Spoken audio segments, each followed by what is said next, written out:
histórias nunca deveriam ser contadas.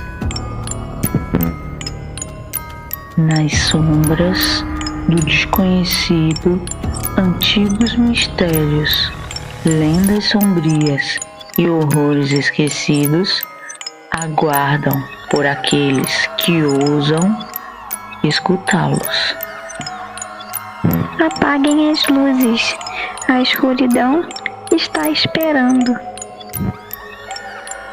Inscreva-se no canal e curta o vídeo, ou vai ser assombrado pelas forças malignas que te observam.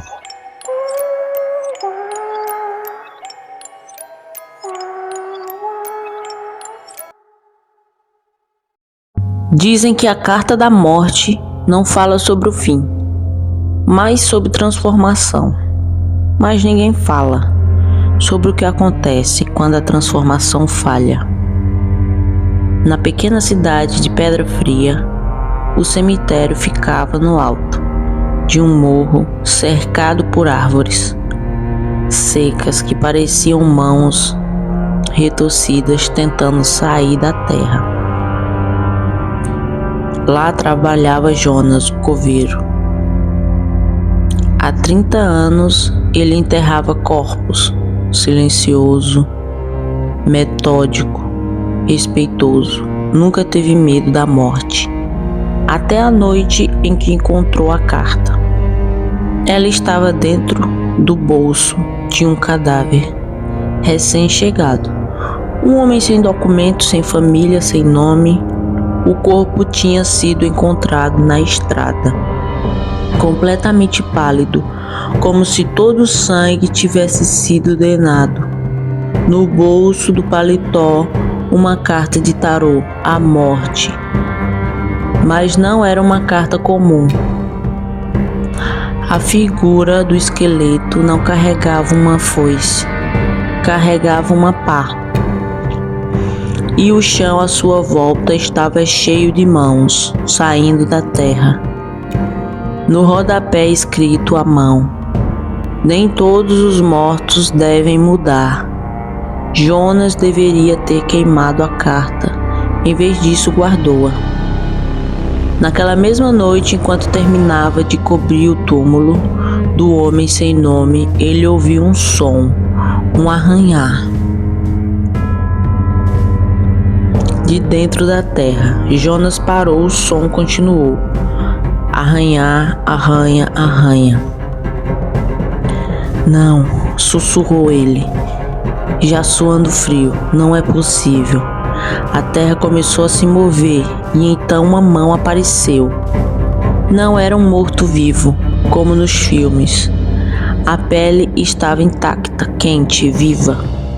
O homem sem nome saiu do túmulo, tossindo, ofegante, com os olhos arregalados de pânico.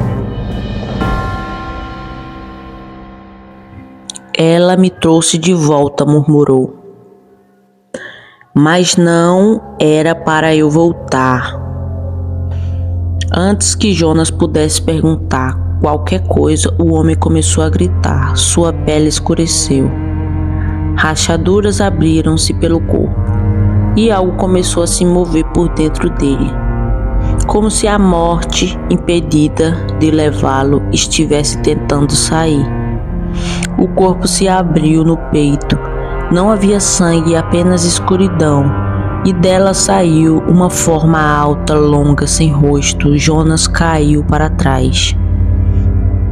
A coisa virou a cabeça lentamente na direção dele, e no lugar do rosto estava a imagem da carta. Na manhã seguinte, Jonas fingiu que nada aconteceu. Enterrou o homem novamente, mas naquela noite outro corpo voltou, e na noite seguinte outro, e outro, e outro. A carta estava sempre no bolso deles, sempre a mesma frase. A mudança foi negada. Jonas percebeu o padrão. Tarde demais. A carta não trazia os mortos de volta. Ela impedia que a morte os levasse. E quando a morte não podia cumprir seu trabalho, ela ficava presa, apodrecendo, crescendo, se deformando. Uma semana depois, o cemitério inteiro começou a se mover. A terra ondulava como se respirasse. À noite, Jonas via silhuetas andando entre as lápides. Não eram pessoas. Eram corpos, usando pessoas. Gente que não havia terminado de morrer. Olhos sem expressão, movimentos lentos. Pele intacta, mas fria como pedra. Eles não falavam, apenas olhavam, esperando. Jonas decidiu destruir a carta. Quando a jogou no fogo, ela não queimou. A imagem do esqueleto mudou. Agora ele estava mais enterrado. Estava cavando, e atrás dele, milhares de figuras estavam saindo do chão. Naquela noite, a cidade inteira perdeu a energia, e o hospital ficou em silêncio. Nenhum paciente morreu, nem os que estavam em estado terminal, nem os que já não respiravam, nem os que já estavam em descomposição. Eles continuaram ali, presos entre os dois estados, sem vida, sem morte.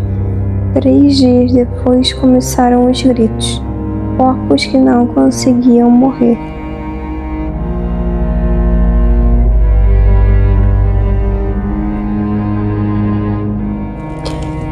Pele apodrecendo enquanto o coração batia, olhos que imploravam por um fim que não vinha.